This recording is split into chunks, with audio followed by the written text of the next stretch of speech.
My name is Dylan CineMasai Green, and welcome to the Real Notes podcast. I speak with rappers, producers, journalists, and other hip-hop adjacent figures about their relationship with movies, and, if at all, film inspires their craft. My guest this week is Maryland-born, California-based producer, multi-instrumentalist, and game designer Kenny Segal. We spoke about the Odyssey, Spaceballs, the Burbs, his history doing foley and scoring work for commercials, his relationship with video games, why he favors a low-tech approach to making music, being the musical director for Armand Hammer's Tiny Desk concert at NPR, and the creative process behind he and Open Mike Eagle's debut collab album, Doomed, out now everywhere on Backwood Studios. Come fuck with us.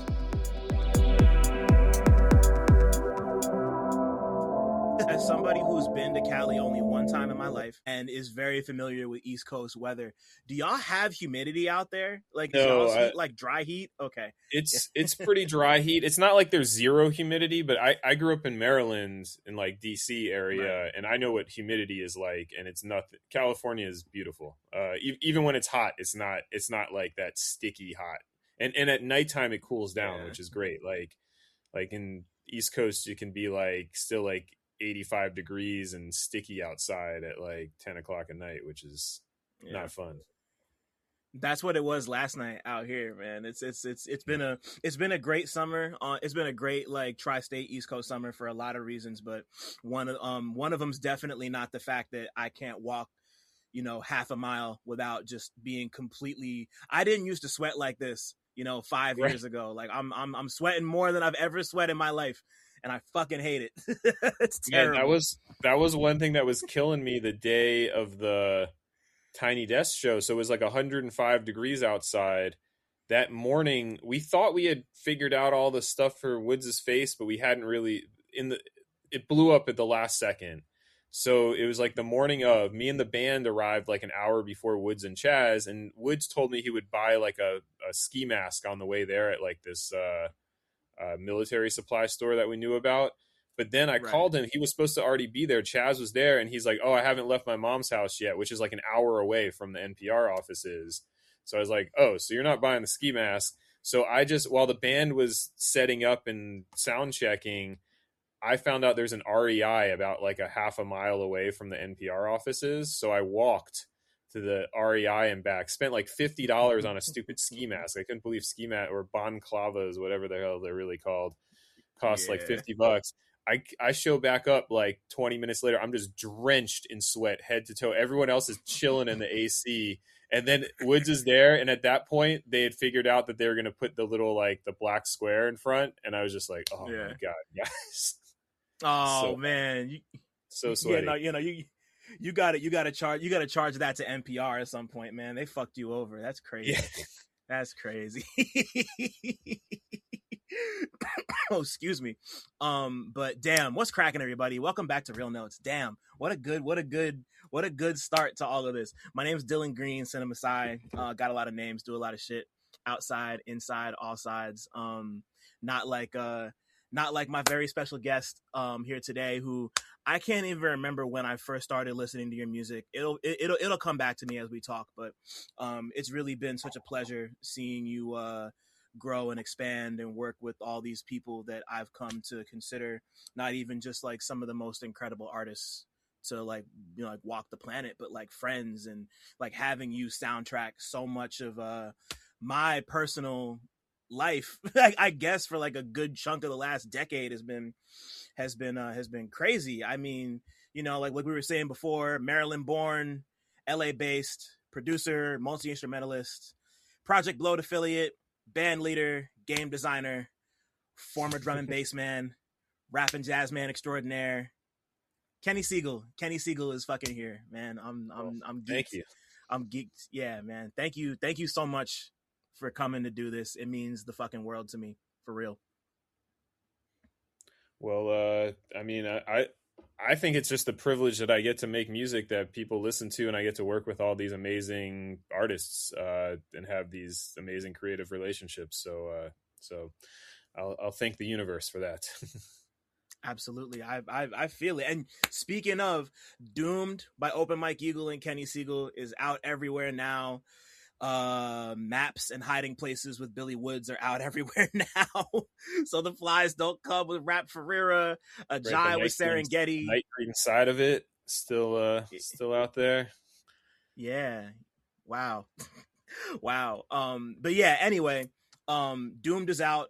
I love it. It's great. Really sad and hit me in the heart in a lot of ways, musically and lyrically, but really fantastic stuff. I can't believe I was thinking about it. This is you guys' first full-length album that you've done together, and you've been working together for like 20 years. Damn Yeah. near, right? Yeah, we've known each other for at least 20 years, maybe a year or two more than that. Yeah. But yeah, like Mike came to LA when I think he was like in his early 20s and started hanging out with all the Project Blowed people. And I think we've told the story before, but like I was working at the time at this hip hop after school program in Los Angeles where I was kind of in charge. They had like a graffiti section and a breakdancing section, and then No Can Do was the head of the MC section, and then I had the like beat making, recording, engineering section. So me and James No Can Do worked together a bunch, and the funny thing is it's supposed to be for high school kids, and the one really talented high school kid that came out of there was Dumbfounded. He used to come up there when he was like 16 years old. In fact, I think I recorded some of his first vocals over there. But then a bunch of people that weren't in high school would show up because No Can Do was there, and there was a bunch of dope MC. It was basically a place that you could come on a Thursday afternoon and like freestyle with like high level MCs. And then they would all go to Project. That was the night that Project Blowed would be. So like everyone would then like, it was like the pregame for Project Blowed kind of. So I think that's how Mike started coming, was he just wanted to, he came to LA and just wanted to rap. And was like, oh shit, some of the homies that I know from Project Blowed are going to this thing. So he started showing up even though he was well past high school at that point. And yeah, that's how we first met. And he obviously stood out from the pack. Like the moment I met him, I was just like, oh shit, like he was very talented even back then. And yeah, we've always like, I guess like on a bunch of his albums, I have like one song. Even is not his very first album, but starting with Animal Hospital, like pretty much all of them, I have like one song on them. And I've mixed a lot of his albums too. Like the last like 4 or 5, I didn't mix Neighborhood Gods, but everything, the 4 or 5 before that, I mixed also, just because we're homies. We live close to each other, just in the same circles. Of course. Wow. I mean, yeah, I want to put a pin in that because we'll definitely come back and touch more on y'all's relationship in that specific album later. Before I ask you my first question, I'm just, I think you and we met for the first time at Woods's Maps release show, like right after the album dropped. It was right after I'd written my big piece on Backwoods for Pitchfork. And like that was like right after all that happened, and like that show was incredible, and it might have been my first time seeing you live too, so I didn't really know. I mean, like I'd of course heard your music, but I didn't really know how you got down just like as a DJ and someone behind the boards, and just like seeing you work all the machines is just like, you know, like that was the one at like Baby. That was at like Baby's All Right, I think. Yeah, I remember. That was that was a dope show. That was just a crazy time because it was like right when things were starting to like really blow up, but like hadn't fully gotten there yet. But yeah, that was a great night. A lot of I remember there, like everyone performed there that night. That was really dope. That was yeah. I mean, like I'm sure you can attest. Like I've seen Woods and Chaz play for a dozen people. You know, like I was at the first time I ever saw them was at the last Yule Prague that Uncommon NASA ever threw, and like that was like, you know, a couple dozen people maybe at most. So to go from that to see them like sell out Baby's All Right, shoulder to shoulder, people like screaming all the lyrics, I'm just like, you know, totally. It really just, and then take that and fast forward to what we did on the Hiding Places anniversary tour, and we sold out the Warsaw, which is like, I'm so mad I missed that show. It's like triple the size of Baby's All Right. Yeah. Yeah, so dope. But anyway, it's just great to see you again. I'm really happy to be talking. You've been wanting to do this one for a while, so I'm just happy it worked out like this. But first question I ask everybody who comes on here: what was the last movie or TV show you watched that you had a strong opinion about? me and my wife just watched. It's kind of a horror movie. Baby, what is it called? Freak, fuck! I shouldn't have started smoking this joint right now. What's the? It's on Netflix. It's a horror movie. It's with it's like Baby something. Baby reindeer? No, no, no. That was actually a very interesting show. Yeah. Dang. So you know what? She's gonna walk in here probably halfway through this interview, and she's gonna remind me. What are like the new horror movies on Netflix that? Hold on a second. I'll find it on my laptop. Netflix horror movie, and it was like it was like BBY or something. Like it wasn't really like Baby or something. I don't know. That's a good question. Yeah, I'm not gonna lie. I have no idea. All right. We'll move on. That was an interesting movie. I did also just see the Odyssey the other day with my wife. That was cool. Mm-hmm. I thought it wasn't like it wasn't the craziest movie of all time, but it was a fun ride. It was shorter than I thought. I was prepared it was going to be like 3 hours, but I think it was only like 2 hours in the end. And also another thing, it was yeah. She made us go. She booked us at like one of the theaters in Hollywood that has like the real 70 millimeter IMAX and all that, but the screen was not that big. I swear, I've been in bigger IMAX theaters. I think there's like IMAX fraud going on because I mean, it wasn't like a tiny screen, and I believe them that they have the actual projector, the 70 millimeter projector, but I was not overly impressed with the size of the screen. Not that that matters for a movie. One thing that I thought was interesting with the Odyssey, though, was that it was like, because didn't Christopher Nolan also do the Oppenheimer movie too? I think he did.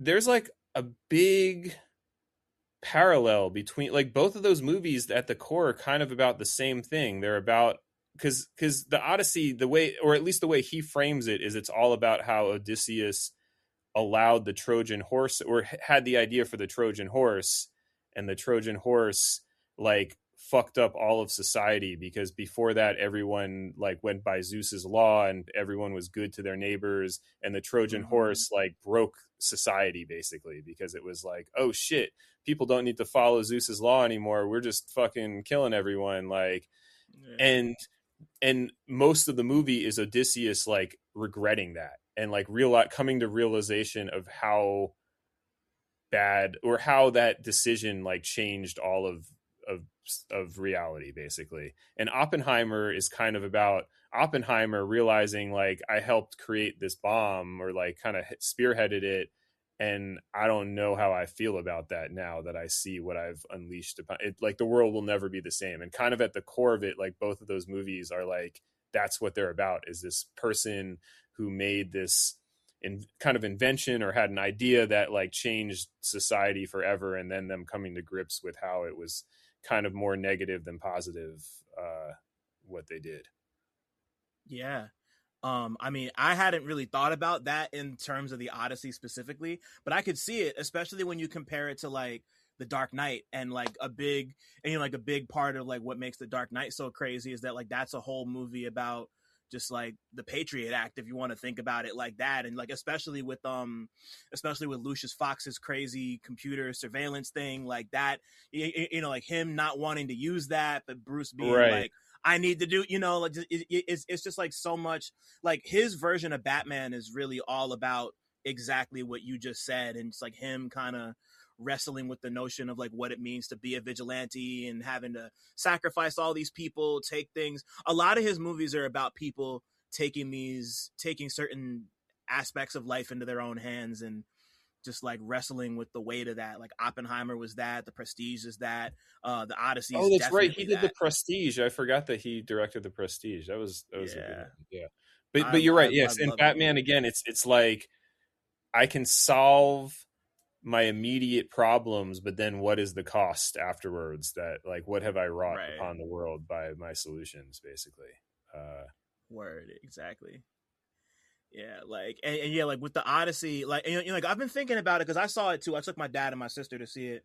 We saw it in IMAX, not 70 millimeter. No, we saw it in IMAX, the only option we had near us was 35, but it was either see it in IMAX or see it in 35. They didn't have it both. It was back home in Jersey, but the IMAX was fine. You know, like it would have been nice to see it in 35 or 70 mil, but you know, like our screen was a decent size, and the place is packed, you know, because of course it was. But you know, like my whole thing is that I'm so like Nolan's whole thing is that he'll take whatever concept and just completely drown it of artifice, or completely strip it of any sort of fantastical element or artifice. And that's like, considering what the Odyssey is, it seemed like a weird choice at first, because like, you know, you got the sirens and the cyclops and everything with Cersei and the pigs. So I'm just like, how is he gonna do this and make it interesting and not, like, for lack of a better word, magical or fantastical? But I think he managed to, like, the tone worked in a cool way that I appreciated. I also didn't think it was like super crazy or the best thing I've ever seen. It's not something that I'm like, I'm not going to be buying the Steelbook anytime Right, soon. right. I Like, enjoy it. I'm glad I saw it though. I yeah, did turn to my wife afterwards, and I was like, "Yo, I was like, that was great." But also, like, we probably could have watched that on TV at home. Like, sure. but I'll admit, I'm not like a film buff. Like I know, like I've been on tour with like Woods and Shrapnel, and like Premrock and Woods can literally like dissect films for like a 4-hour car ride without missing a beat. Like the two of them like I'm just not like that. Not that I don't enjoy watching movies and stuff. That's just not the thing that I've ever like dug in with like my analytical brain, I guess, the way that some people do. I know that's your thing too. Like I really should have actually prepared more film talk before I got on this interview. I didn't really think about that at all. Should have. Hey, it's all good. Like the fun thing about Real Notes is that, like, I really want to tailor this to everybody's specific levels. Like, you know, you don't need to come in here being a whole dictionary or encyclopedia, like knowing. It's just like, what do you like? What have you seen? How do you feel? And we just go from there. I mean, like I've had Woods on here a couple times, and yeah, like he and I have just like, we'll just go for 25 minutes about one thing and be like, oh shit, we got a whole other interview to do. So Right, it's but you know, that's the beautiful thing about, you know, like movies and music. They just bring that out of me, and that's why we're all here. But speaking of that, I wanna dig a little bit through your viewing history. So Kenny, what's the first movie experience you could ever remember having? It could be at the theater, it could be at your cousin's house. Like, just the first one that comes to mind. When I was a kid, my parents got on the wrong bandwagon and bought a Betamax instead of VHS when I was a little kid. Let's go. And I think we had like 3 cassettes of Betamax, so I watched those movies endlessly. One of them was Spaceballs, and this would have been like when I was in like 5th grade, probably. So Spaceballs, I watched. There was a movie called The Burbs. It was like a comedy that had like Dan Aykroyd in it and some other people. Just watched that for the first time like 3 months ago. That's crazy. I think I watched that movie like 50 times when I was a kid because like I said, we had Ferris Bueller's Day Off, The Burbs, and Spaceballs. So all of those were movies that I watched endlessly as a kid because they were like the only options. And fun fact, in my parents' basement, I believe they still have that Betamax hooked up to a TV for some reason. Wow. Just don't know when to quit. That's amazing. So kind of similar. My father is like the tech dude. Like anything new that comes out at any point, he's like, he either has it or wants to have it. So when I don't remember how old I was when he got it, but he got a Laserdisc player. So we have a Laserdisc player, and like he's got like a whole collection of Laserdiscs, like everything from like popular movies to like weird obscure shit. Like unfortunately, like I'm a Criterion head, and I've never, outside of going to the Criterion office one time and seeing them, I've never seen because like Criterion used to do Laserdiscs, and I've never seen one and like held it in person. But like we have like the first time I ever saw Silence of the Lambs, I watched it on Laserdisc. The first time I saw RoboCop, I watched it on Laserdisc. You know, those things are so crazy. It's like a giant record CD, basically hybrid. In fact, next time you're in LA, if you ever want, Amoeba Music has like I actually haven't looked at it I haven't been there in about a year or so, but they used to have a huge used Laserdisc section where they're selling them for like $5. Like they're super cheap. and they got tons of bins and bins of them. Like they got tons of That's them. insane. Wow. Yeah, and I know, and I know, laser. I mean, like laserdisc players are pretty rare these days, so I know those go for a pretty crazy amount of money if they're in like decent condition. I haven't been to the last time I was the one and only time I've been to LA. I came out there right before they closed the original location in LA that was like across the way from the Cinerama, Yeah, on the Cinema Dome. exactly. Yeah, yeah. Yeah, which that's a whole drama of itself. That place has been closed for years now. It got bought Right. by someone, and then there's like been protests outside because basically it's just sitting there, basically unused for I think like 4 years now or something. And people are Yeah. getting mad. They're like, "Shit or get off the pot. Either like open it back up or sell it to someone else. Don't just like leave it there." But Right. That's insane. Last I heard, I think the Alamo Draft House is going to be helping to refurbish and renovate the space and like bring the dome back. But I think they're also opening a draft house like somewhere else in the area that isn't like the dome isn't going to be an Alamo Draft House. It's like them and Sony, they're refurbishing it and they're going to like keep it as it was or like maybe change it a little bit. And then there's going to be an Alamo Draft House like up the street or something. But so that's no just boozy milkshakes and cheeseburgers while you watch your film. probably not. Or like if they do, you'd be able to like get them at like the stand and bring. I have no idea. Right. But I'm definitely I'm looking to come back out to LA at some point for any reason. So I would love to come see the new Amoeba because the one time I went to the original. I think I bought a Vince Staples. Yeah, I bought Vince Staples' Hell Can Wait EP and like one other CD that I don't remember. I think I left the Vince CD like at my friend's crib and it just, it's gone. But the other thing I bought, I think it's like somewhere around my house. But I love like just getting to see all the like the vinyls, CDs, and DVDs and laser discs at this. It's just really crazy stuff, Like we got cool things like that out here, but like Amoeba's Amoeba, everybody knows what Amoeba Totally. is. Though I'll admit, I have a love and hate relationship with them. On one hand, it's an amazing store. Like you said, it's like the mecca of music stores. It has tons of underground stuff, tons of obscure stuff, but also mainstream stuff. They used to at least have a policy that when I was in college, I used to or shortly after college, I think I used to totally like scam this policy. You could return things normally for like 75% store credit if it was like quickly. So I used to buy tons and tons of weird experimental electronic CDs, rip them all. Then I would return, like if there was something that I really loved, I'd keep it for my collection. But most of them I would return, get like, if I spent $100, I get $70 back or something, buy a different $70 of CDs, return those, get like $50 back. By the time I was done, I had gotten like so many CDs. I would run through their electronic sections back then. But here's the thing, Amoeba, awesome store, awesome selection. But I lived in LA before Amoeba came there, when Amoeba used to just be an SF. And when I first lived in LA, I was a rave DJ back then. I would DJ at like drum and bass parties and stuff. There was so many cool record stores in LA back then. Like when me and one of my good friends in college was Ed Ma, the guy Edit from the Glitch Mob, and we would DJ together and we would go buy records, and you could spend an entire weekend going to all the record stores. There was like Aaron's Records, which was amazing. There was Vinyl Fetish. Then you go on Melrose and there was like Beat Non-Stop, and there was whatchamacallit, what was the spot that Assassin worked at?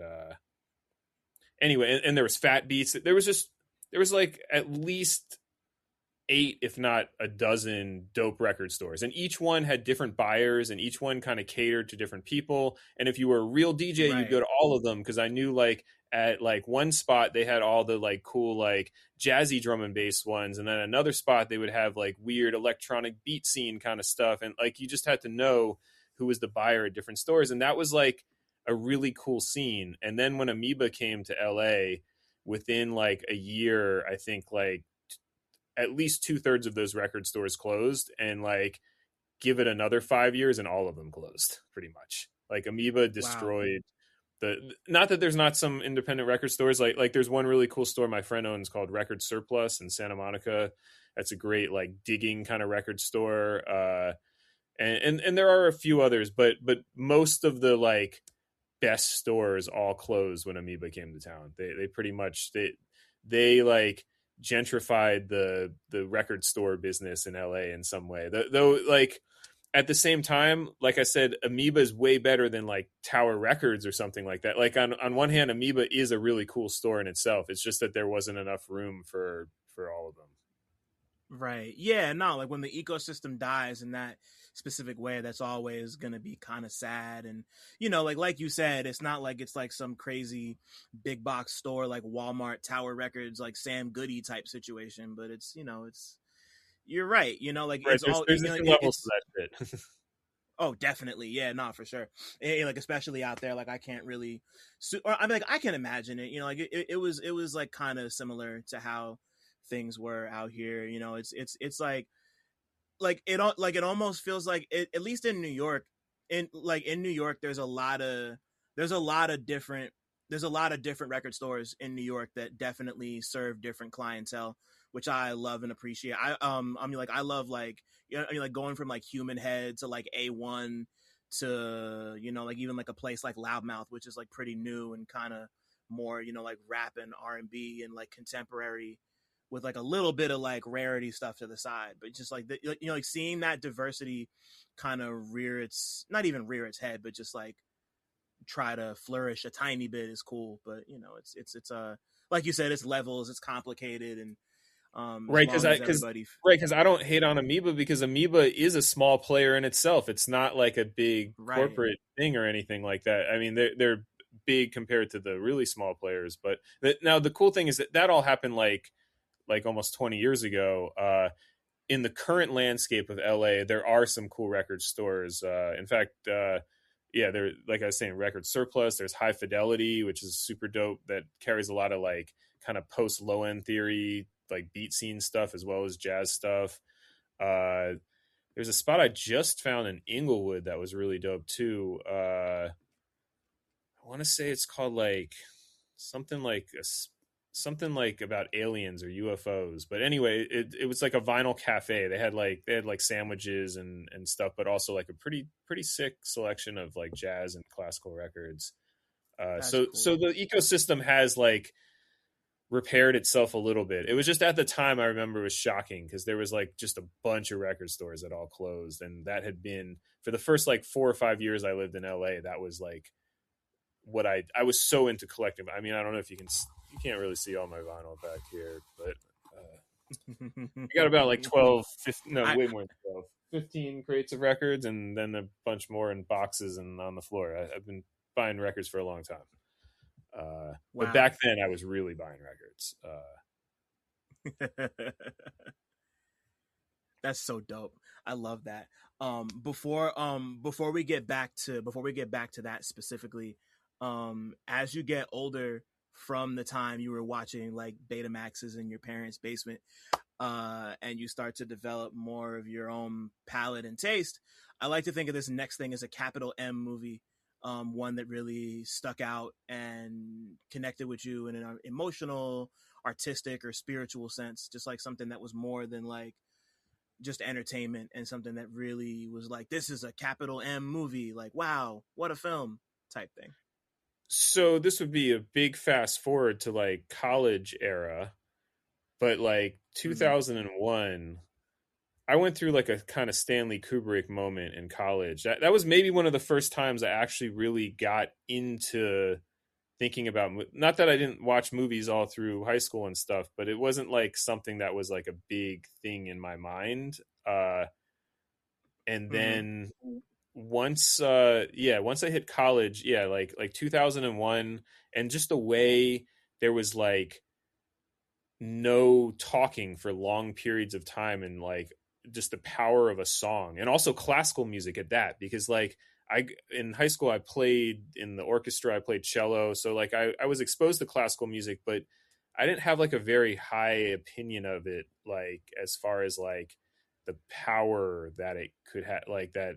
And yeah, like the way that Blue Danube, I think, is the piece that's so like all throughout the beginning of 2001, like the way that music with the pictures was so powerful, and it like contextualized, they both were contextualizing each other. I think that was like one of the first times that I really like latched on to that aspect of movies, and and I went on to work doing music, like scoring stuff for like TV shows and stuff for many years before all this hip hop stuff.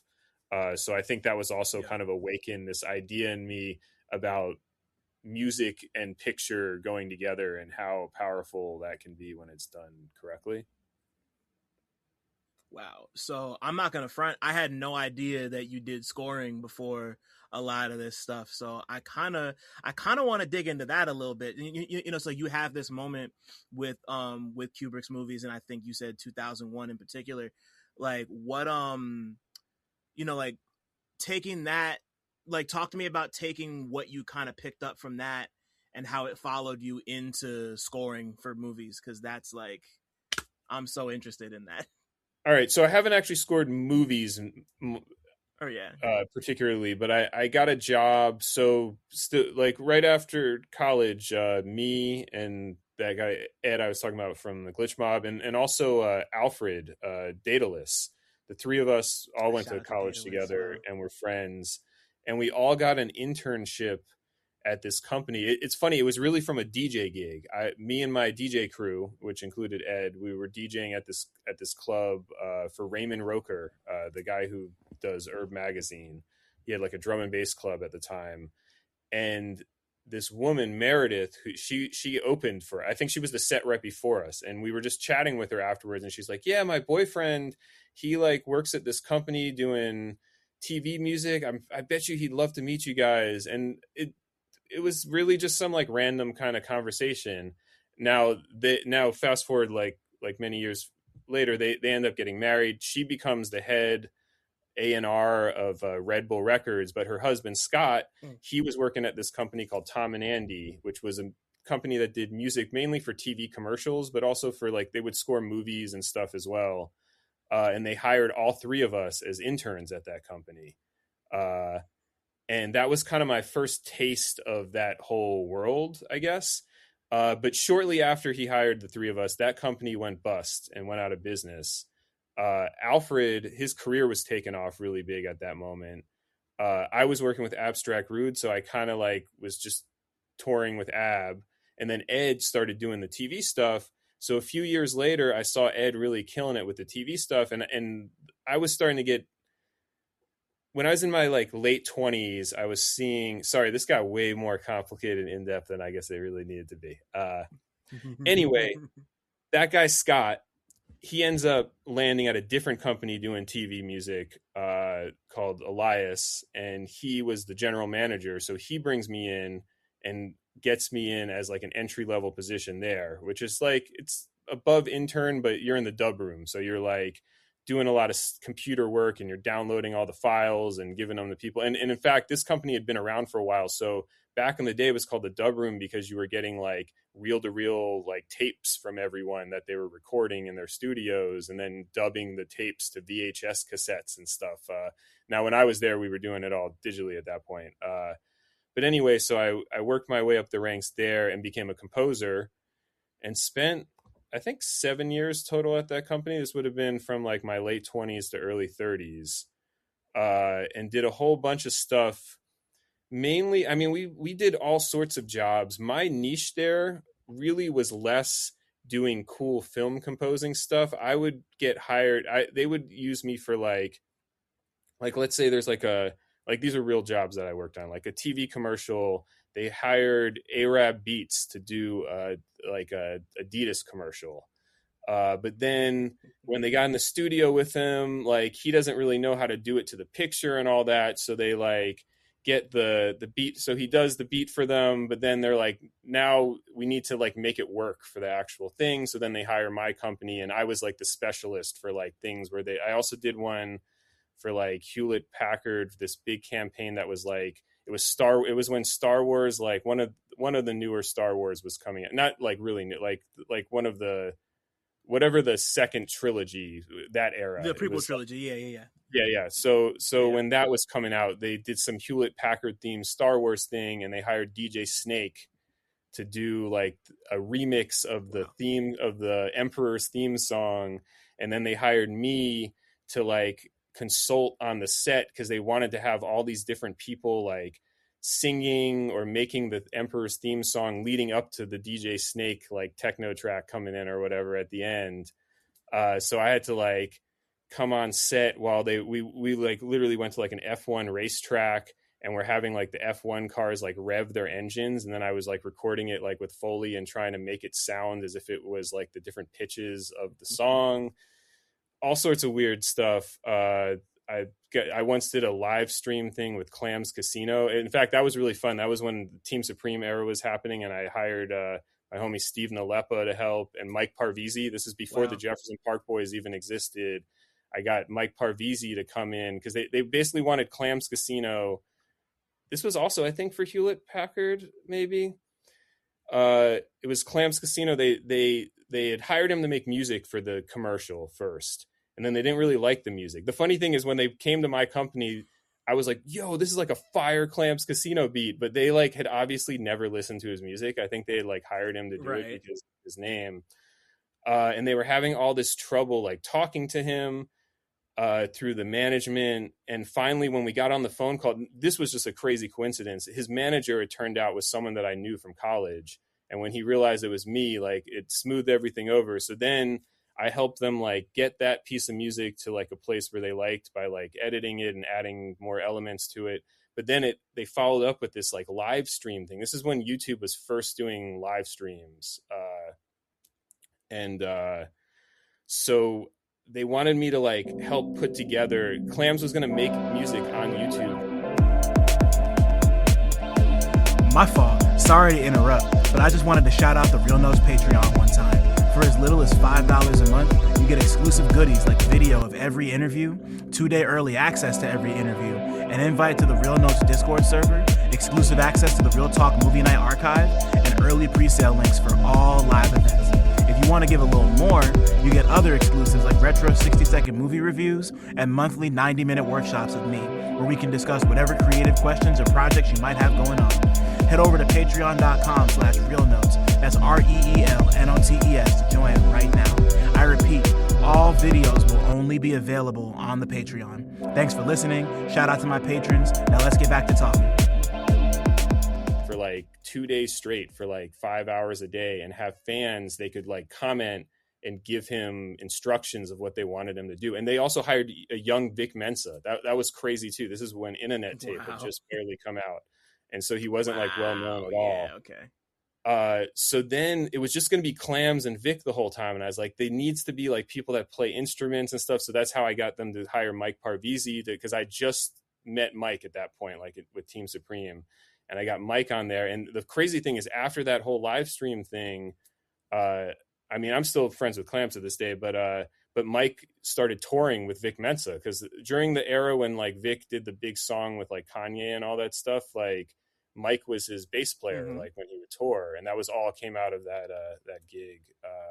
Basically, I was just doing all sorts of things. I mean, I was also writing music for like various TV commercials. I mean, I've done Super Bowl commercials, all sorts of silly things back when I worked there. What was fun is that it was like every day was a challenge, and like sometimes we'd be recording like a whole like 20-piece orchestra. Other days we'd be making rock songs with various people. That's also me and Ryan Crosby, he played on like SpongeBob and many of my other songs.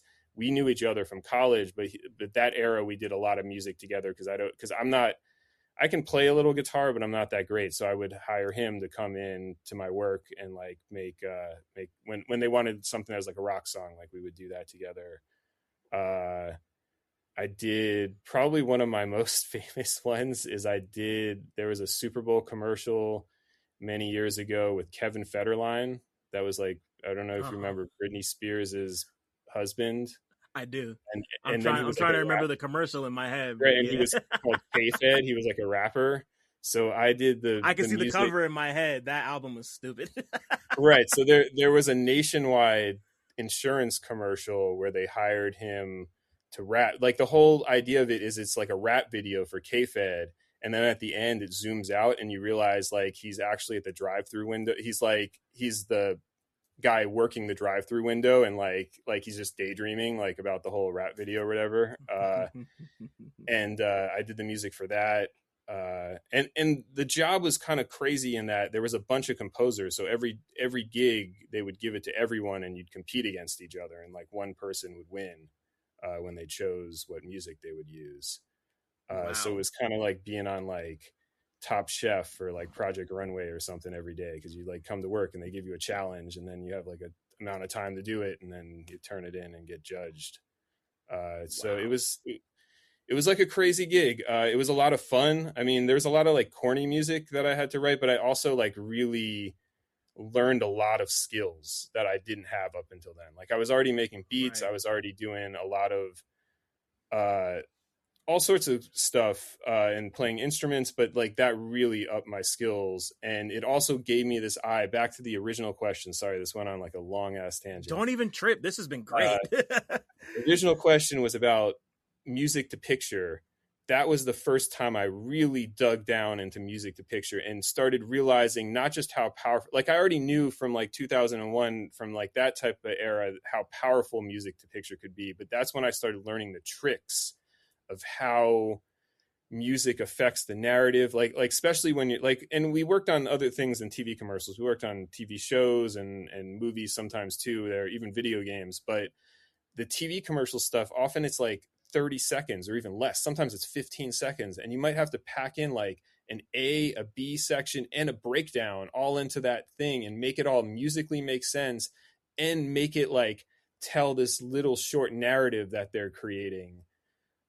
So it really taught me a lot about how to craft music around picture, which is something that I think I still have as a skill to this day. Not that I flex it as much these days, but like even recently, my wife, she works in like neon. She like makes neon glass and works at this museum teaching classes, and she had made like this little documentary on her. She has like a mentor, this guy who had like taught her a lot of the techniques that she knows, and it was like this little 20-minute film. And like I mean I scored it mainly with songs that I already had, like that were like from like Happy Little Trees and stuff, but like it was crazy. It was so fun to me, like placing all the songs in this 20-minute film and helping craft the narrative through the music, just because I hadn't flexed that muscle in a while, like in my brain.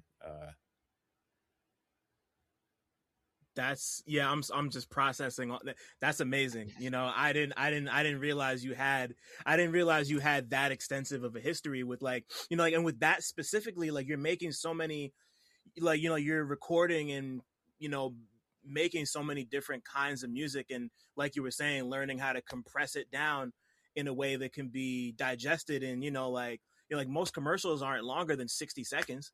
So, Right. you know, like you really gotta, you really gotta know how to give something a beginning, middle, and end that can fit within, you know, like 60 seconds is like the max, you know. So that's Totally. you know, like And as also, somebody, yeah, and another thing that it really taught me a lot about, well, two other things that more like, for what I do now, I don't really have to condense things down that often, so it's not as big of a thing. But the other two things it taught me about was, first of all, taking criticism, because this was a job where they would give you brutal feedback. Sometimes you would sit in a meeting with like often they would not have the composers in the meetings with the clients, but sometimes they would.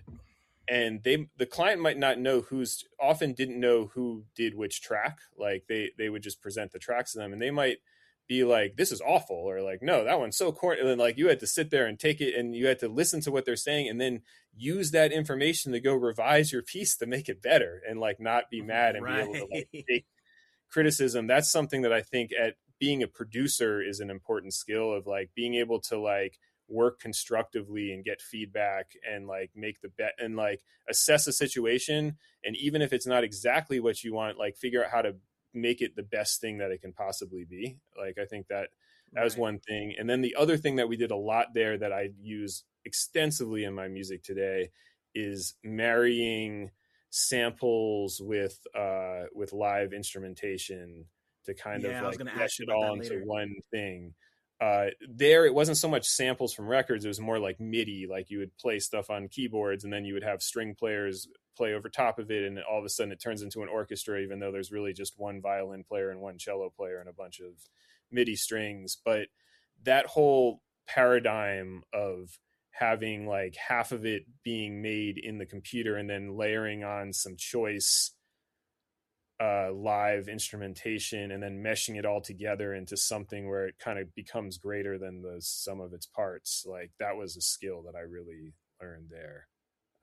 Wow, that's phenomenal. That's like, as somebody who's like really interested in that, and like with Foley specifically, like I'm really interested in like Foley work. So like hearing you say that and like realizing how it fits into your practice, like that's so ill to me. And before we move on to more specific stuff about your career in rap, I can't have you on here and not talk about games a little bit.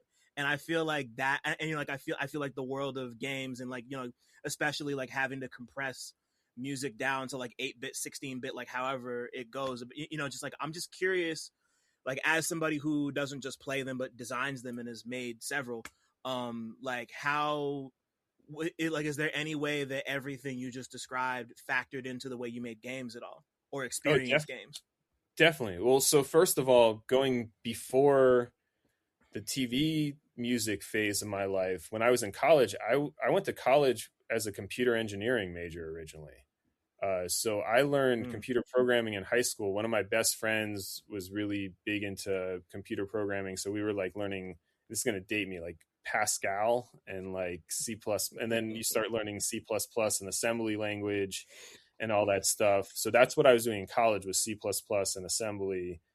And yeah, so I already kind of came from that background. And and going even further back than that, the way I started making beats. So I was playing cello in middle school, and I was already really interested. My parents would say that I was more interested in like making music than like learning to play the instrument normally. Like I was always just trying to do my own thing. Preaching to the choir. So that same friend who in high school who was into computer programming, we were really into the game Doom. Like that Doom had just come out at that time. I'm old. Like Wolfenstein 3D came out, and then Doom came out, and Doom was just, it was amazing. It was like totally nothing was like that. And then they had like Doom level editors that you could get, where you could make your own levels. So we had one of those, and you could add music for your levels, but to add the music, it had to be in this tracker format. So I started like looking up what tracker format was. And this is before like the worldwide, this wasn't like the internet wasn't the World Wide Web back then. It was like bulletin boards where you would like call up a number, and like, and it would look kind of like Reddit, I guess, a little bit like, but like you had to like dial into like a specific website, and like you could be on their bulletin board. So I like did some research, and I found this program, Fast Tracker, that I downloaded on my parents' computer. And that was like the first program that it basically lets you take samples. It was like an MS-DOS program. You could take samples, and samples were like, had to be tiny, like 8-bit, like 15, 16 kilohertz. Like it was all like very lo-fi, but you could take samples and you could arrange them on this like scroll of numbers. It looked literally like a bunch of numbers, like scrolling, past you, and you would place the samples along there. And once I was exposed to this idea that I could like arrange sound on a timeline and like collage it together, it just like blew my 15-year-old mind. And pretty much I've been obsessed with that for the last 30 years now at this point, that wow. concept. But yeah, it was really computer games that got me into making beats, because I was trying to make music for the Doom levels that we were making at the time. And then that obviously blossomed into a whole nother thing. But as far as the game making, when I did the game, when me and Dev did our album, originally I just had the idea for that game, and I'd written down a bunch of notes, and I was like trying to find a computer programmer to do it. I had even put out some feelers on social media, I think at the time. Like I was just trying to find someone that could execute the game for me. And I basically couldn't find it. Like no one was responding. And one night, I think I watched a tutorial on like the Unity engine, which is C sharp, which is like a much easier version of C++, which is what I had already I hadn't programmed anything in about 20 years, but like once I realized how much easier program, and this is before I did all that, way before like AI, there was no Claude code or any of whatever people are doing now. Like I did actually program all the Of code course. for the game. But even at that point, I was like, oh, this is so much easier than C++ and assembly, where like when I was using that, like you had to really, there was just so many more layers of what you had to do to make it all work. And with the Unity engine, which already like doing a lot of the grunt work of like putting pixels on the screen and drawing objects and sprites and all that for you, I was like, oh, I can do this. Like, I actually don't need to hire someone. The funny thing is the art ended up that way too, because originally I was like, Dev was supposed to do the art, and they kept on lagging. And I had about like maybe like 40 frames of different characters that I needed drawn. And after like months of me waiting for Dev, they finally sent me like 3 frames of one character and was like, what about these? And I was like, yeah, I'm gonna just try and do this myself. And I did it all myself in the end, for that as well.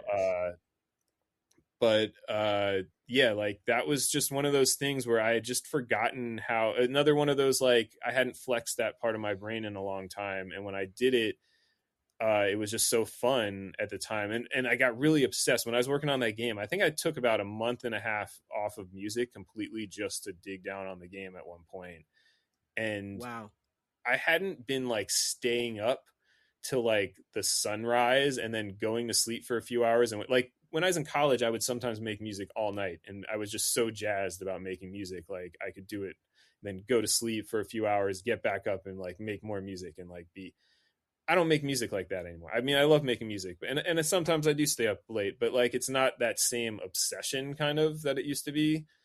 Right. And for a minute, I got like obsessed with the programming, and that was really fun having that at this stage in my life, something where I was like obsessed with. Like I think my wife was getting annoyed because like, yeah, she would barely see me. I would just be like programming, smoking joints, and doing the Culver City steps that we were talking about before we started the the recording here, like doing that hike down the street. Right.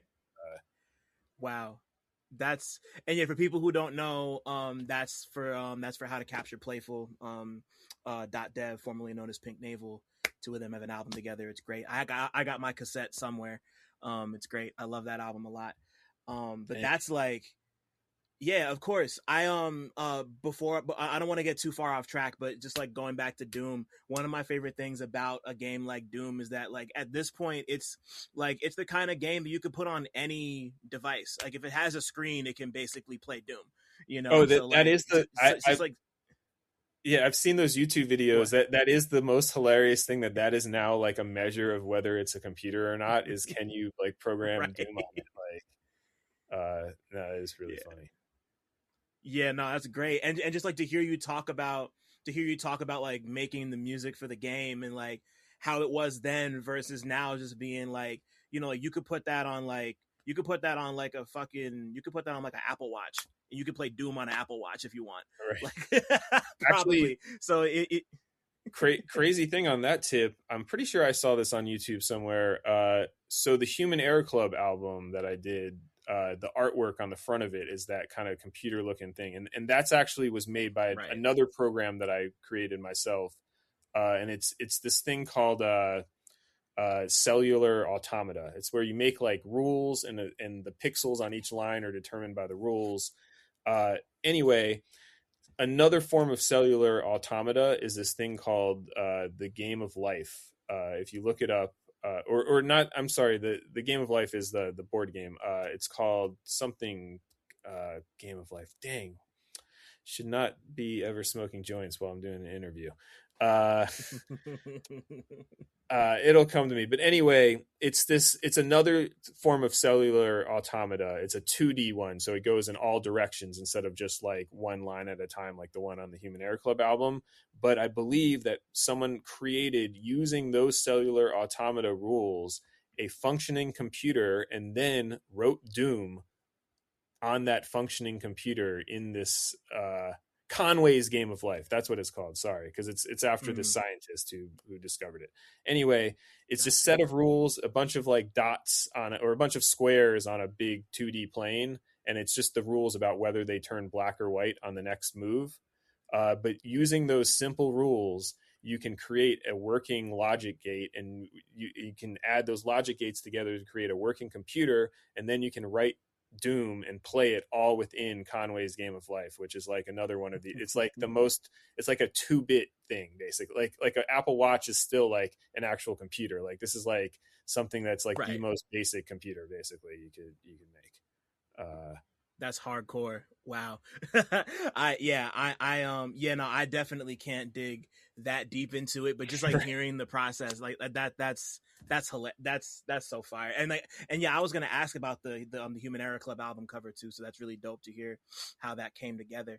One, so I mean, like normally I would ask like questions on the track of like, when did you know music was going to become a hobby? That you've already answered that in a way Yeah, that I I guess I wouldn't kind even of need did. to ask that question again. But so before I move on to a couple other specific points before we move on to the mic record,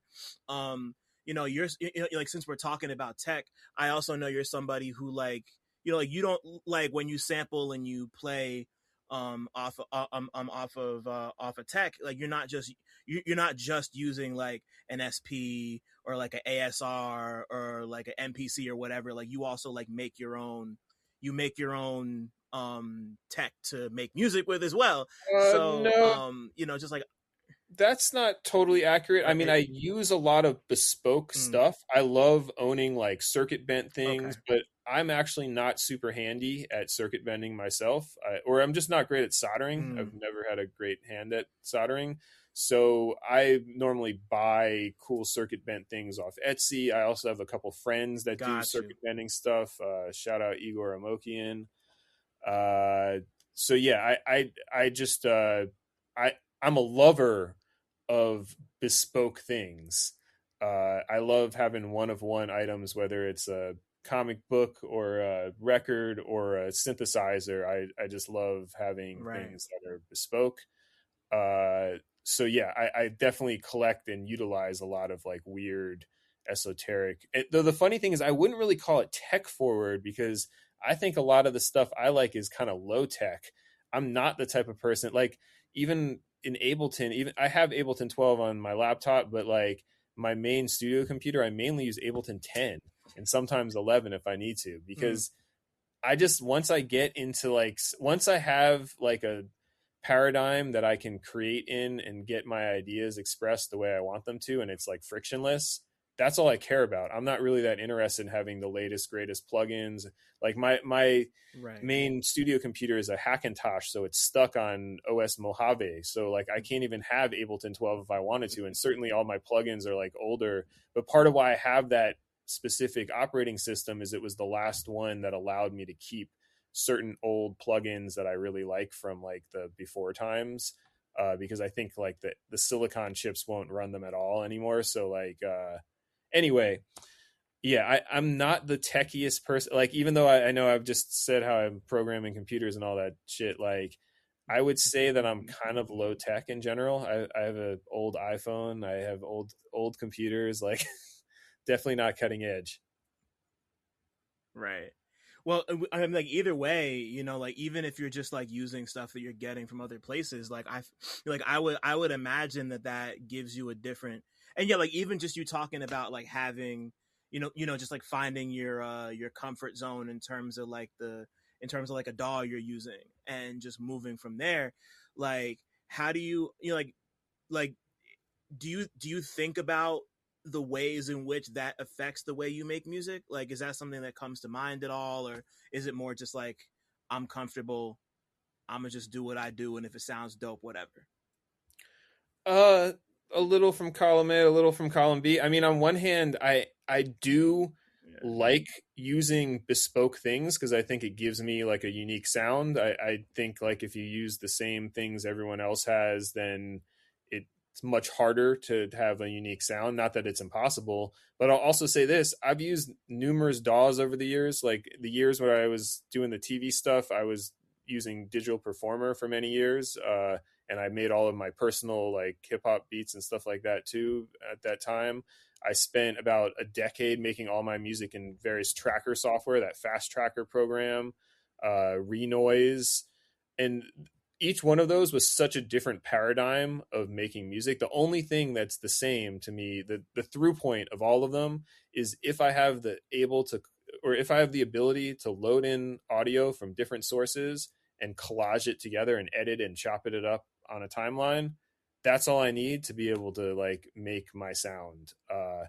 So I don't think I'm like beholden to like the gear that I have or the stuff that I use, and like that I can only achieve my sound on that, because I think the stuff I did in other programs also has that sound. But like I do think it's somewhat, maybe not a cheat code, but it's definitely like a conscious decision that I love seeking out cool things. But I'm also just a collector. Part of why I like owning weird esoteric synths or like one of a kind things is that I mean, I have tons of comic books, I have tons of art, like I have tons and tons of original paintings, like tons of records, like I still have a DVD collection, like I'm a collector. My wife might actually call it a hoarder sometimes, at times, but like point is like I just like having things, and I like having one of a kind things in general. So I think it like kind of all like synergizes like that, and also wanting to have original sounds and stuff like that. And I like simple gear. That's another thing, is I'm not a big fan of you can do everything and anything with this piece of gear. I like guitar pedals that have one really cool sound, or like synthesizer that's really good for this specific thing. Like to me, that's just more creative. Like and that's just my own preference. Like I have homies that are like ultra tweakers with synthesizers, and they love having like one of the big boy synths where you could make any sound you could ever imagine with this one synthesizer. To me, I don't get as creative with those things when I have like a palette to do anything with. I like having like just like these colors and figure out how to paint with just these colors. And that's dope because you know, like just hearing that, it's a clear difference to me between a song like Bomberman from the Chuck Strangers album and Contraband from Neighborhood Gods. You know, like those two songs, like I hear them and it makes like the ethos is like, oh, that's Kenny Segal, but those two songs don't sound the same at all to me. You know, like they're definitely coming from different places, but the same mind, if that makes sense. So that totally. tracks. And that's partly also because I'm a big believer in not having like a routine. Like a lot of like whenever I'm scrolling through Instagram and seeing like producer influencer content, there's always people talking about templates and like tricks, hacks to like boost your productivity. I don't do none of that shit. To me, like that's the antithesis of what I'm trying to do. I try and start every beat even with a new paradigm. Now, sometimes it gets annoying, like because, or not annoying, but like tedious in that like I'm always reinventing the wheel, like, or doing things the hard way instead of using shortcuts and stuff. But to me, that's part of how I get to where I get to each time. And also it gets really boring if you just like do the same thing, like cookie cutter, like this is how I make a beat. Like, so yeah, like Bomberman, that's like a straight up like Alchemist style sample flip to me. Like it has like one or two little synth notes and mixed with two deftly chopped little sample loops. That was on a day when I was probably just on some like, yo, I just want to like listen to some cool records and chop up some loops. Like while what was the other one you had said? Contraband. Right, Contraband. That was like, I mean, that one did start as like a cool sample from that's actually Mickey from Human Error Club. His record label put out a jazz record with the saxophonist. What's his name? It'll come to me in a minute. Anyway, really dope saxophonist. And I sampled that record and kind of had these two little sections, but then had like Mike Parvizi come over and play on top of it. Like that was more of a traditional Kenny beat, like where I like kind of like combine live playing with samples and all that. Right. all came together. But yeah, different beats, different processes, different albums, I try my best to keep on doing different things, just because otherwise it gets boring after a while. Yeah.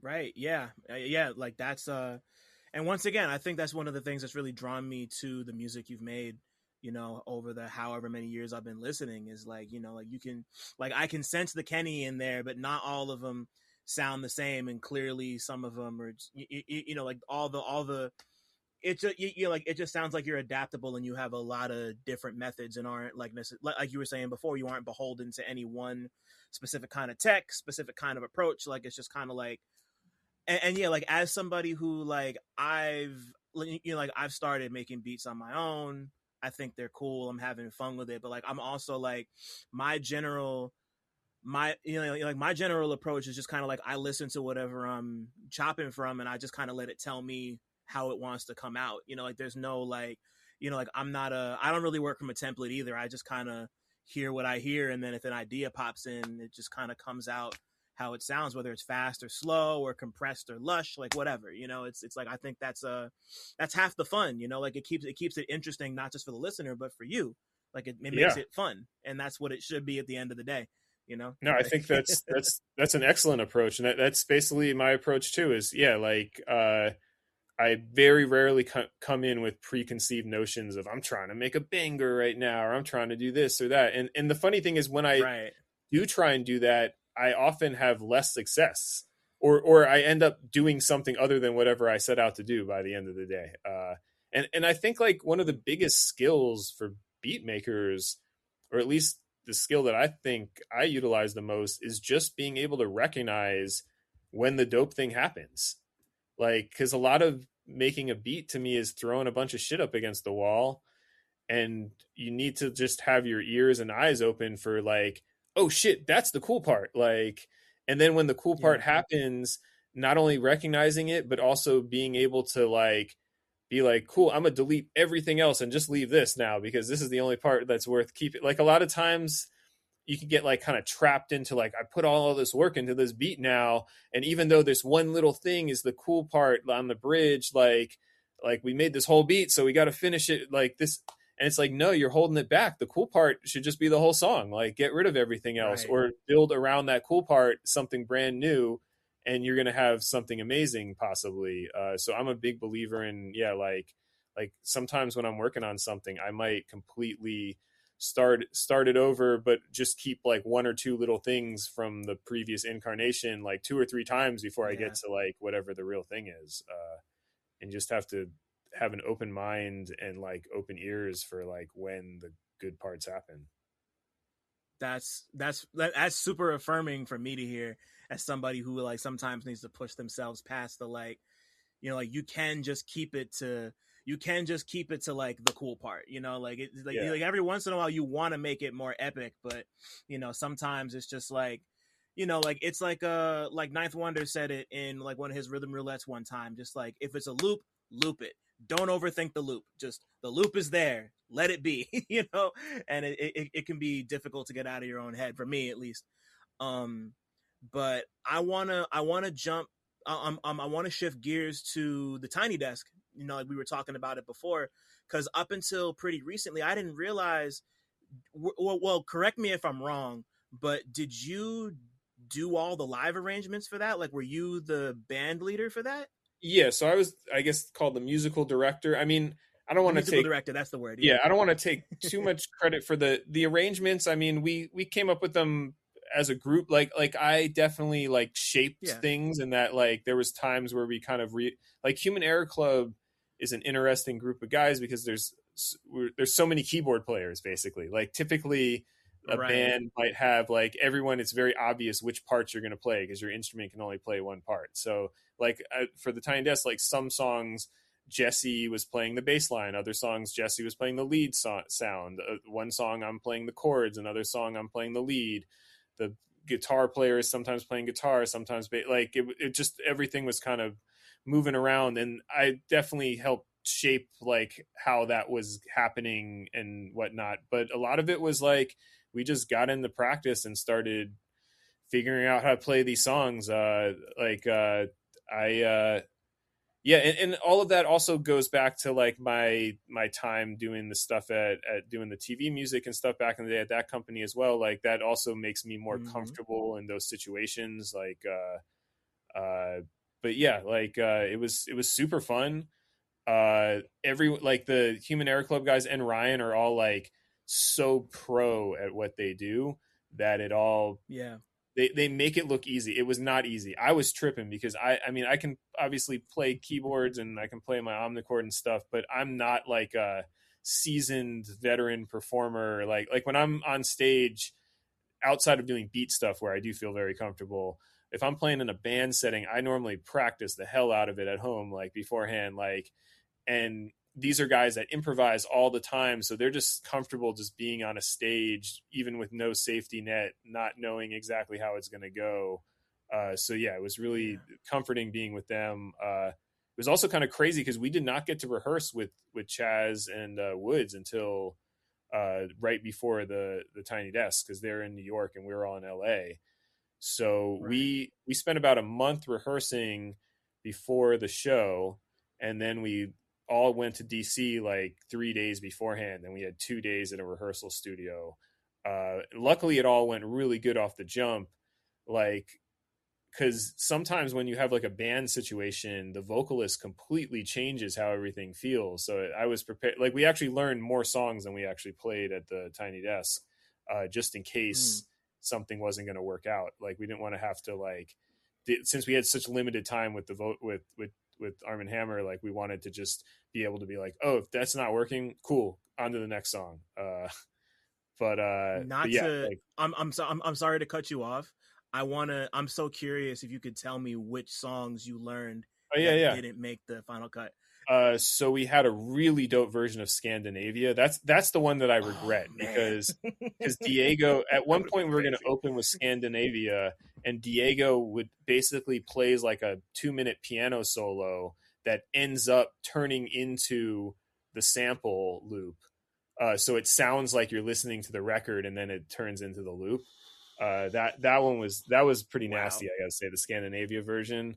And then we had Soft Landing in the bag. That one we never dialed it in the way we did on SpongeBob. Like it was more of like a jam of Soft Landing that we would do, and that like the arrangement that the band was playing was very loose, like as far as like when things would come in and come out. But it sounded cool. And Mm-hmm. then what else did we had? We had Falling Out the Sky. We had a version kind of worked out for that. That one had problems because it was hard to do that one without the vocal samples, and we weren't going to be able to do any vocal samples like on NPR. Right. Uh, but yeah, we these might be busted out in the future at some point. And then what else? I feel like there was one more. Well, we briefly tried Peshawar, though that one never really we never really got that one going. That dope. Mm-hmm. Feel like there might have been one more, but yeah, it's really Scandinavia is the one that was really like the one that hurt that we didn't get to do it. And then yeah, Soft Oh, Landing was a pretty cool version of that too. that's dope. Wow. Yeah, I'm like I can already imagine hearing how Scandinavia would sound, and that's insane tidbit. Really, really cool, just to somebody who really enjoyed that Tiny Desk. And yeah, like there was one song that y'all did play that I wanted to talk about specifically. Super Nintendo. Like the way you know, like that's a song that's such a tricky song to do, or I can imagine it's a really tricky song to perform live, because you know so much of it is like synthetic. You know, it's in the title, it's in the sounds, and like I'm sure you have a lot of opinions about this.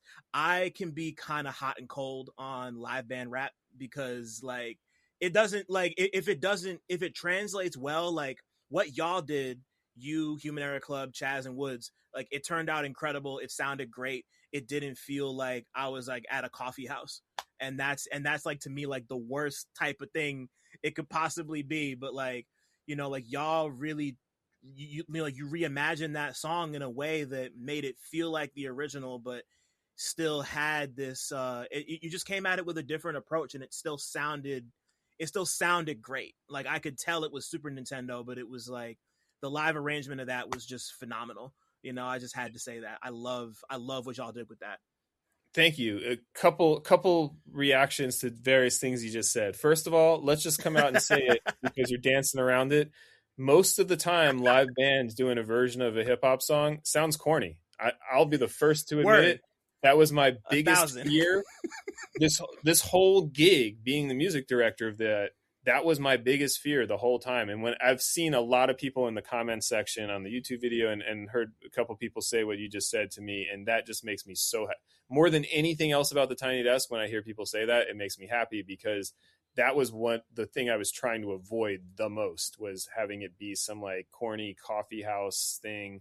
Because a lot of the Tiny Desks, there's a lot of dope hip hop Tiny Desks, I think, but a lot of rappers, yeah. they like kind of fit it into like either like this is an R&B band or like a gospel band, or this is like a rock band, like the Rico Nasty one, she had like a metal band version of it, and we weren't really doing their Armand Hammer's music doesn't really like work to do that with. And so we were really trying to do the songs, and yes, it's very fraught to do that. Another thing that you said, so an interesting thing about the Super Nintendo is one where actually we did do a lot of, I did do some real, my personal arranging of it, in that like that one we changed what people were playing numerous times to get it right.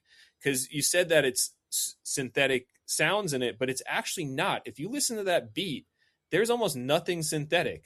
There is a guitar, an acoustic guitar playing an arpeggio that's very like muted and like kind of compressed.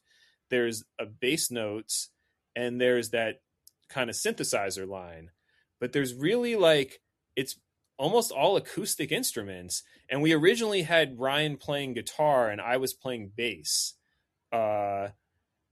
And it never really kind of worked. The guitar always stuck out too much. We couldn't get that sound of that like really compressed acoustic guitar out of his electric guitar. It like the guitar, it turned it into a different song. When we were playing it, it did sound kind of corny, or like we're doing something different. And it wasn't until we put Diego playing what should be the guitar part on that kind of like electric piano sound that's very muted that he's playing. We put Ryan on the bass line, and then I started doing the omnichord, which isn't really in the song. There are no chords playing what the omnichord part plays in the actual beat of Super Nintendo, but it just sounded so right when we like did that in practice that we were like, all right, this is what we're doing. Like it sounded more like the beat than when we played the beat the way the beat really was constructed somehow. Wow. But yeah, that one was one where there really was actually a fair amount of like over the course of that month, that song changed drastically, like a couple times, like how it sounded. Wow. Yeah, it feel like really, yeah, like between that and Stone Fruit, like hearing those two, like, and you're like just like the way y'all made Stone Fruit sounded almost exactly like the record. Right, Stone Fruit, we were able to execute it literally playing each one of the parts like one for one the way they are in the song. Because the song is built kind of like it's like a band playing it. There's like a piano part, guitar part, bass part, and I mean, I will say that Jesse really killed it on that one, because Jesse's playing the bass on the keyboard, and it totally sounds like a bass player playing the bass part. So, yeah, I was eating that shit up, you know, like that's like definitely a personal favorite Tiny Desk, like one of the best ones like I've seen in I don't even know how many years. So like y'all really, you ate down. Congratulations, you know. let me be the millionth person to tell you that you did fantastic. But I want to talk about, of course, I want to talk about Doomed, and like we were saying before, you know, like this, you know, like you and Mike have a very extensive history, like not even on record but off. Like y'all have been friends forever. But you know, of course, like we were saying, Doomed is your first full length collab together, which is like, you know, like it you know, like it took me a second to process that information. Like it surprised me. So, you know, like why, after all this time, why was now the time for you and him to lock in on a full project? Well, we've definitely touched on this in a couple interviews, and Mike has said it in his own words.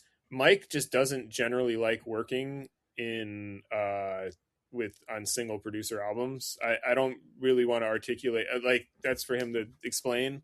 Sure. Yeah. But yeah, so I've been giving Mike beats forever. I thought it was an obvious choice that the two of us, I mean, back even in the So the Flies Don't Come days, I was like, me and Mike should do an album. Like, it would be amazing for us to do an album together. And it just never happened.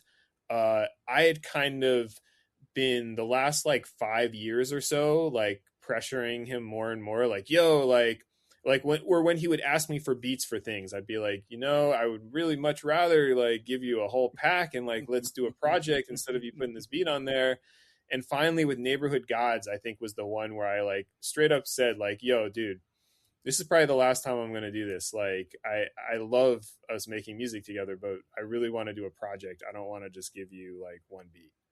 And he at that point was like, yeah, we're going to do a project. I think it's time. It's finally time for us to do a project.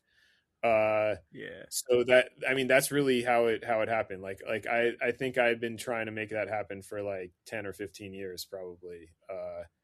He just finally decided it was the right time. As far as the subject matter of Doom, that wasn't, I think we had decided we were going to do an album before that happened, because I distinctly remember being backstage at a show hanging out and him being like, oh, by the way, our album's going to be a breakup album now. And I was like, oh, all right, I guess so. Wow. Sorry. But yeah, I mean like that was going to be my next question, was like, just in terms of form, content, and like the production and the music, like for you, this project feels particularly stripped back isn't the word, but there's something like restrained about it in a way that not all your music is to me.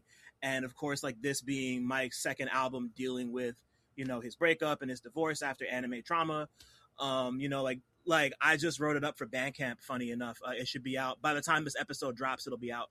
But like, I think near the end, I think I called this his most pessimistic and cynical album ever, just in terms of like the stuff he's talking about. Like, you don't really, like this is like the most downcast Open Mike Eagle album I think ever, if I had to pick one.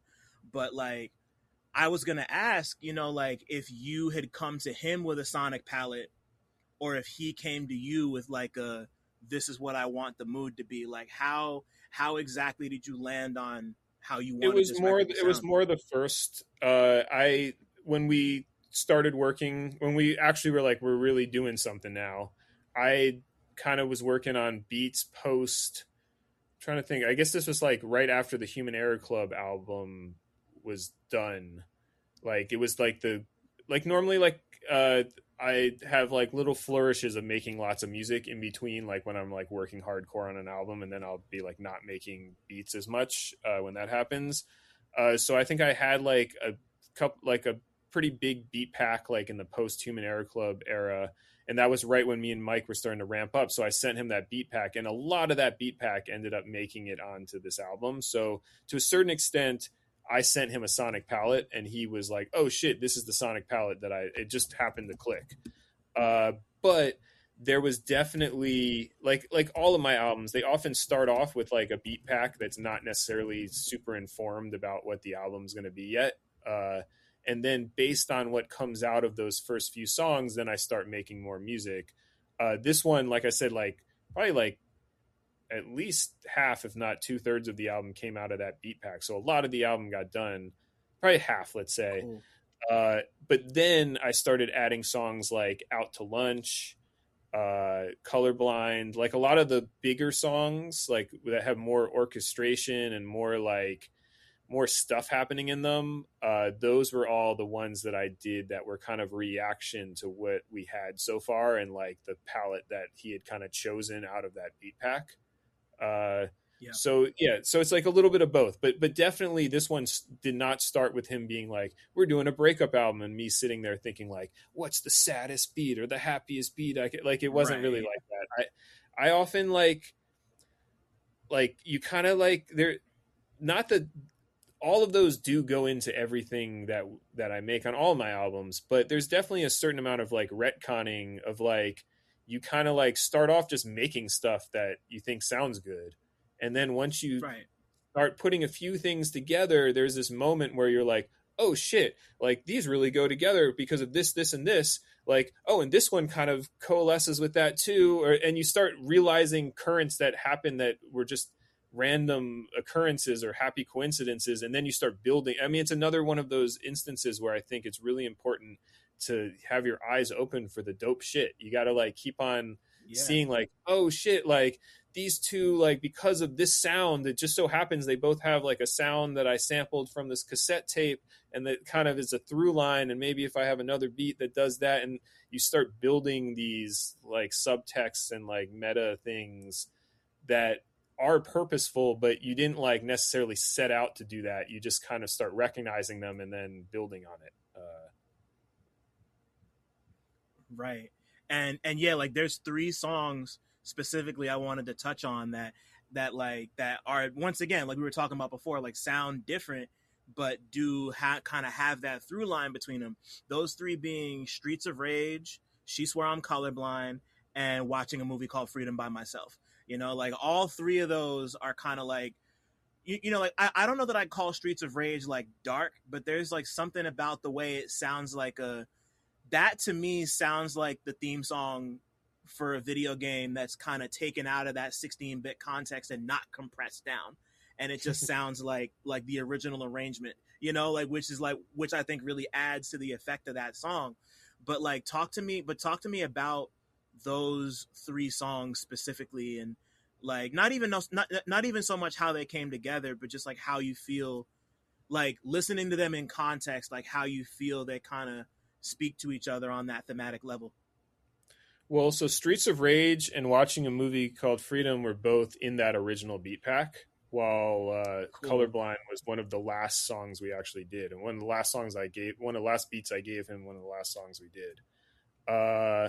Streets of Rage, the funny thing is that was one of the very first songs he sent me, and I did not understand it at all when he first sent it to me, or I didn't get. That was the one where also like the album finally clicked for me once he explained it to me. Like I didn't understand what he was saying in the chorus, even though I had the actual acapella at that point. Like I thought he was saying something about like I thought he was saying something about snapback hats for the block. Like I just did not understand what it was saying at first. And then once he was like, oh no, it's like a fighting game, like tap back the block, and once it clicked that this is like an argument, and he's putting it, contexting it like a fighting game, because also the song wasn't called Streets of Rage at that point. It was called, this is before they had song titles and stuff to kind of also help like give context to the end of things.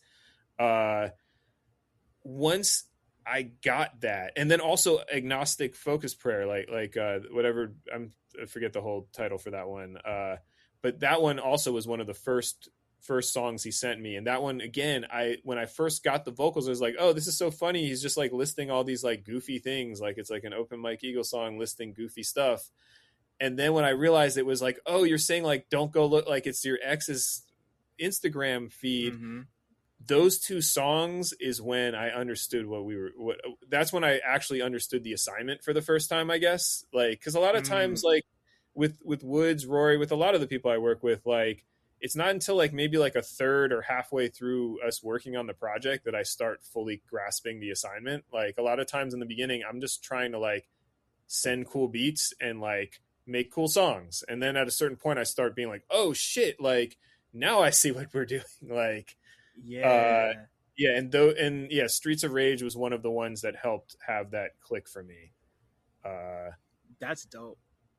Wow. Yeah, and Colorblind was really Colorblind was more really like the icing on the cake. That was like we needed a few more beats towards the end that really like tied it all together sonically, I thought, as far as why I chose to give him that one. Like the thing that makes Colorblind so interesting compared to a lot of the others is that like there is a warmth and a compression to so many of these beats, and Colorblind is like or at least it doesn't sound like there's much of that. It's like it's incredibly lush, it's super duper detailed, like, you know, like it really does sound like you're in a jazz lounge listening to the most like downcast, beaten back band you could possibly hear just at like 2 o'clock in the morning. Like it's like it really stick, you know, like that and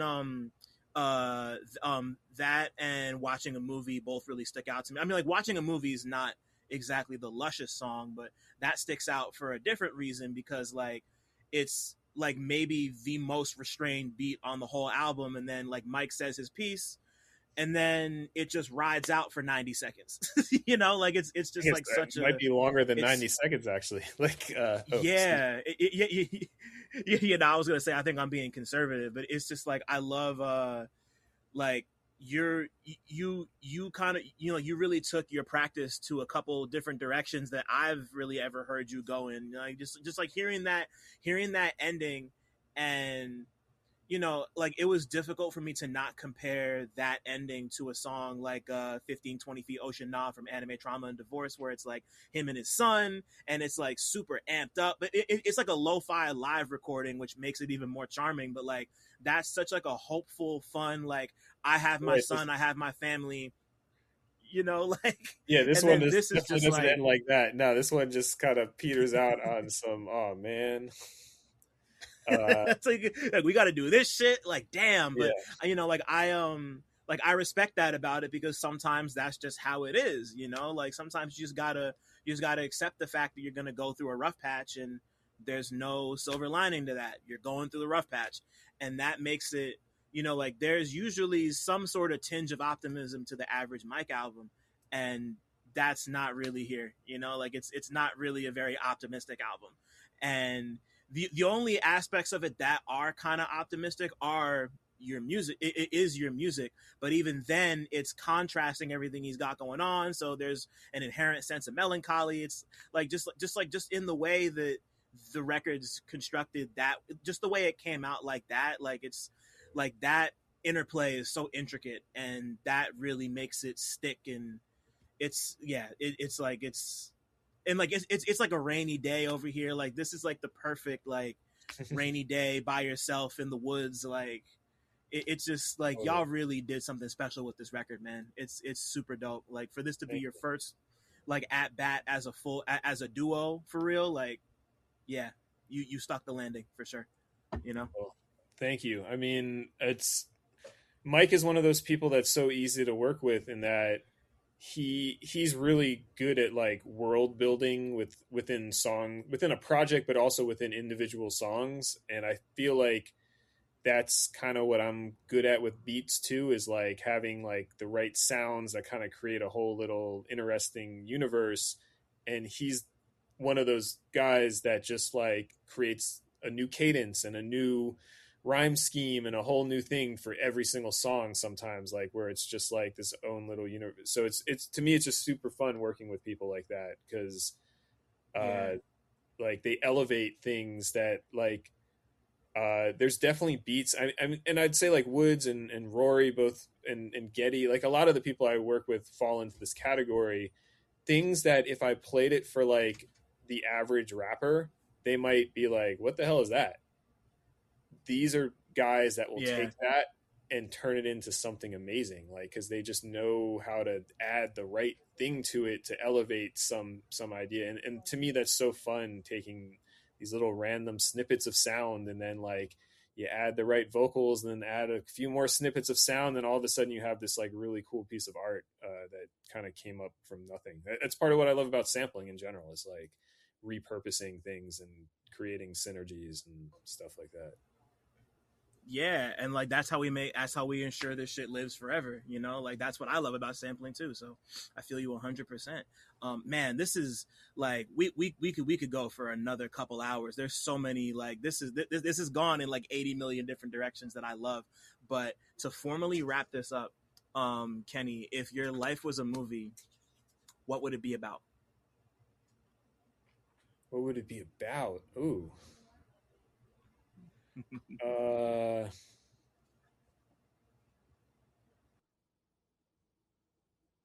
I mean, maybe it would be cool if my life was a movie. I think it would be interesting to do one of those, like, I forget what it was called. There used to be like a sitcom in like the 90s or early 2000s where it was like in the person's head, like all these people like like all the different emotions and stuff. Like I feel like it would. And isn't there like an animated film like that too? I don't think I've ever seen it. Inside Out.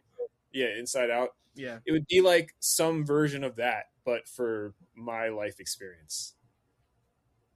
All the I love that answer. In my head, figuring out how to proceed. I think like I don't really know that there's like a more universal kind of like concept than that, you know, like if it's like anybody can relate to it, and you know we all got our own little quirks, you know, like everybody's got their emotion that's like the head emotion in their head. So yeah, like I yeah. And you know, like I know they'd all play a different instrument of some kind. So just to like see them figure out how to make music in your head would be crazy. You know, I love that idea. It's great. Oh, yeah. But bro, thank you. I mean, once again, like as somebody who's been, you know, like following the journey now for probably like about probably a little more than 10 years. Just like as a fan and as somebody who respects what you do, thank you so much for taking the time and like just. I learned so much today. I did not expect to come away with so much of your background, but like you know, like it's going to help me appreciate everything so much more. So thanks for what you do. Like your work's incredible. And I love, you know, I love that you and Mike were able to come together and do this, like at this specific point in y'all's careers, like now that things are starting to expand even more than they were. So just like, thanks for that. And yeah, just thank you for doing what you do, because thanks for having me over here. It's always fun to get to talk about this shit, and frankly I'm still like in awe that people listen and care, because believe me, I was doing this for a long time. Like all those years I was doing the stuff for the TV music and all that stuff, I was still working. Like that was the years when I actually lived with Abstract Rude and like used to do a lot of music with him that time. Right. So I made music for about 20 years before anyone really noticed it particularly. I'm very grateful that people listen and care and react to it. And it's not something I take for granted at all. So thank you for appreciating it. No, of course. Yeah. Like you've built something that's built to last, and that's important, you know, and like, that's the through line between everybody you work with, like Rory, Woods, Mike, like everybody, you know, like y'all have built things that are meant to last. And now that everybody's here to see what you got going on, you know, like you got lore, you got, you know, you got the foundation. So it's, you know, you can just kind of that's for somebody who, as like a journalist, writer, and, you know, I guess a musician, you know, like that's inspiring to me. And I know it's inspiring to a lot of people, on top of just like soundtracking people's lives and sounding good. You know, it works on every level. So, you know, that's what I'm here to commemorate and celebrate. So yeah. Thanks for listening. Shout out to y'all for making it this far. And shout out to all the Black people listening too, because y'all really impeccable. Don't forget to like, subscribe, and tell a friend to come through next time. 1.